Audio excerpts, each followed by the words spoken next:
આ વખતે આ સવાલ પૂછવાની ભરપૂર સંભાવના છે. કેમ? કારણ કે ભારતના વડાપ્રધાનને મોરેશિયસે પોતાના રાષ્ટ્રપર્વ નિમિત્તે મુખ્ય અતિથિ તરીકે બોલાવ્યા અને તેનો મોરેશિયસનો સર્વોચ્ચ નાગરિક એવોર્ડ એમને એનાયત કરવામાં આવ્યો. તો તમને સવાલ શું પૂછી શકે? તો જે મોદી સાહેબ છે એ રાષ્ટ્રીય પર્વમાં ગયા હતા, તો એ મોરેશિયસનો કેટલામો રાષ્ટ્રીય પર્વ હતો? ભાઈ 2025માં જ ગયા હતા ને, તો એટલું યાદ રાખજો, 2025માં 5 આવવો જોઈએ, 5 અને 2 + 5 કરો તો 7. તો રાષ્ટ્રીય પર્વ જે મોરેશિયસનો હતો એ 57મો હતો અને એમને એવોર્ડ આપ્યો. તો એમાં શું ખાસિયત હતી? તો એ મોરેશિયસનો સર્વોચ્ચ નાગરિક એવોર્ડ હતો, જે અત્યાર સુધી ભારતના કોઈ પ્રાઇમ મિનિસ્ટરને મળ્યો નથી. આ પ્રથમ પ્રાઇમ મિનિસ્ટર તરીકે નરેન્દ્ર મોદી સાહેબને મળે છે.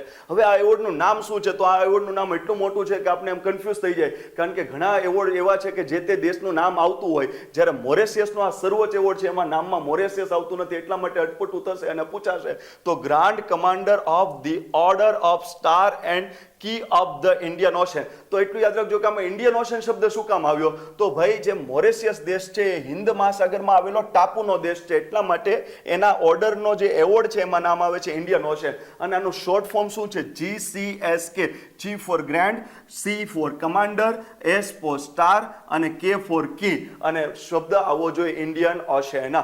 GK short.